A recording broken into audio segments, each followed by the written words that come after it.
Hey friends, Japan just pulled off a financial miracle. The Takaichi Trade, the market rally that first caught fire when she led the race last year, is back. And this time, it's real. It just sent the Japanese stock market, Nikkei, to an all-time high, smashing through 48,000 for the first time ever. That's right, not just a recovery, a record. The market soared nearly 5% in a single day after Sanae Takaichi, the fiscal and monetary dove everybody thought couldn't win, took the helm of Japan's ruling party, LDP. The Tokyo market literally cheered her victory. Traders call it the Takaichi Trade, and it is in full swing.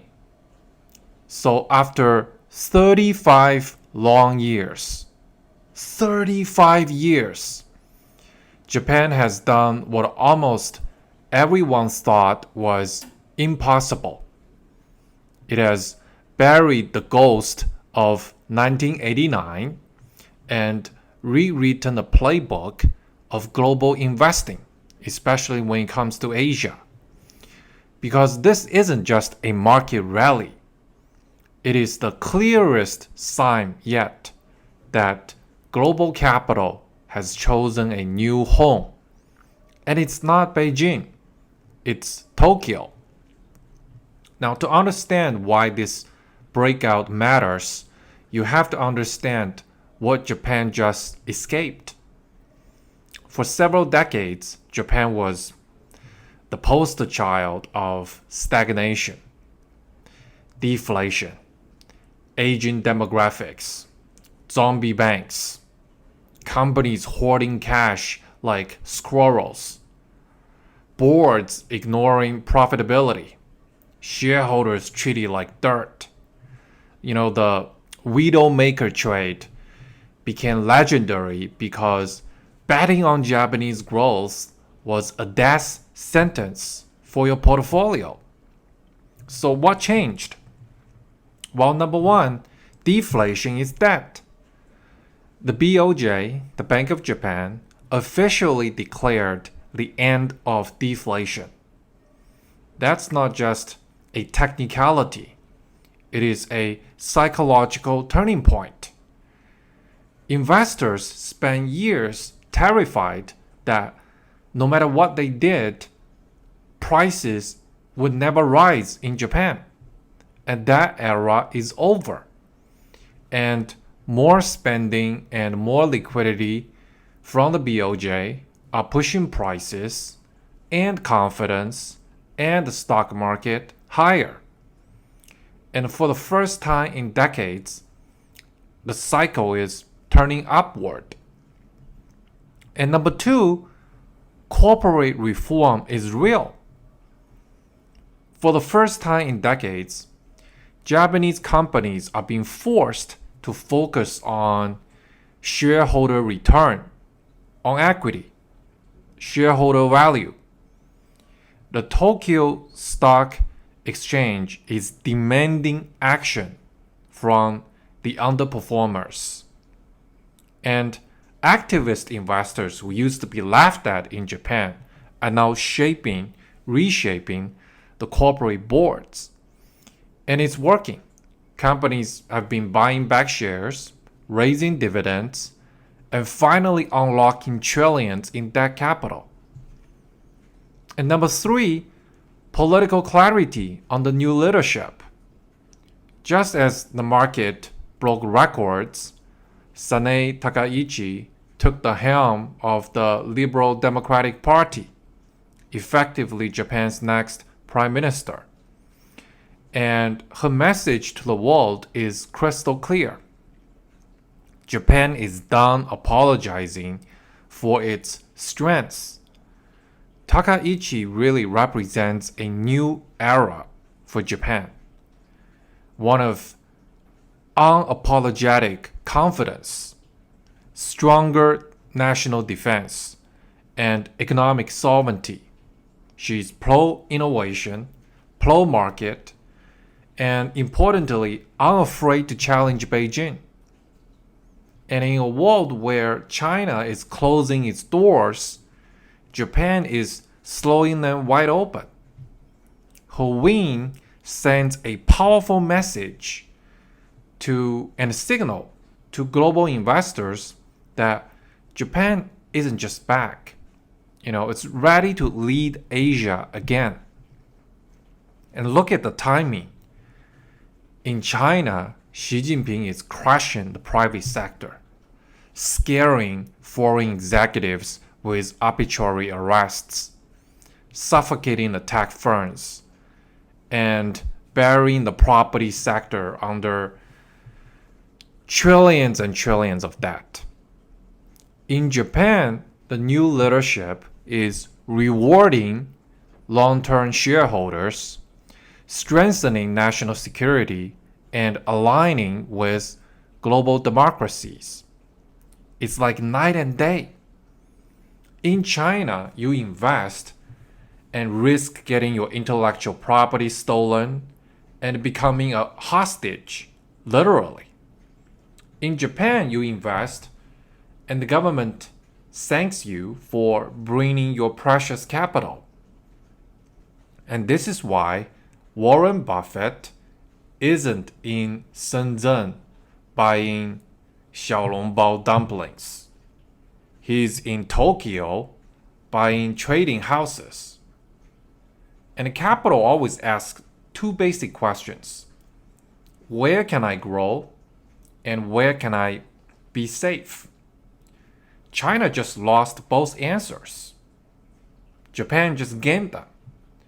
And Takaichi's leadership just locked that in. Now let's look at the numbers behind the boom. The Nikkei soared 28% in 2023 and then rose another 19% in 2024, the highest year-end finish on record. And now with the Takaichi Trade in full swing, it is breaking fresh highs above 48,000. And here's the shocking part. Valuations in Japan are still cheap.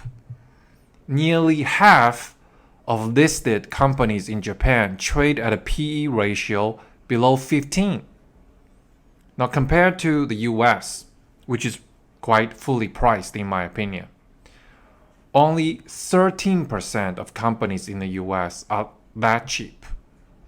So Japan isn't just rising, it is still undervalued. And that's the definition of a secular bull run.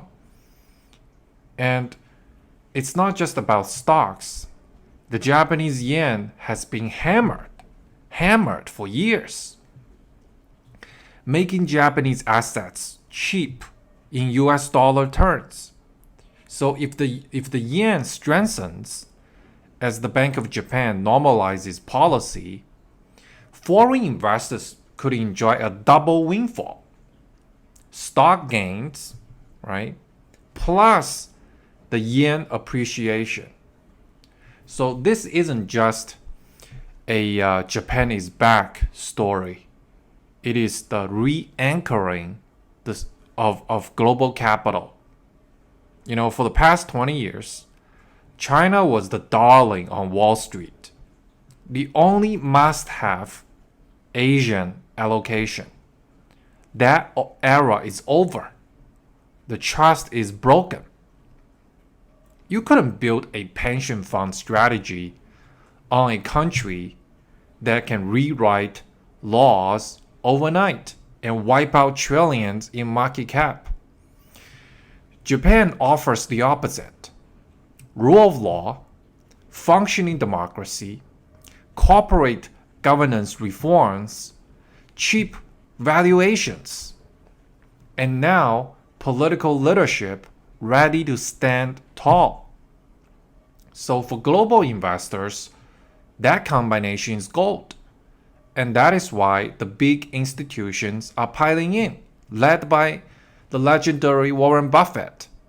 That is why Buffett planted his flag in Japan. And that is why more capital will flow into Tokyo. And by the way, don't sleep on Taiwan either.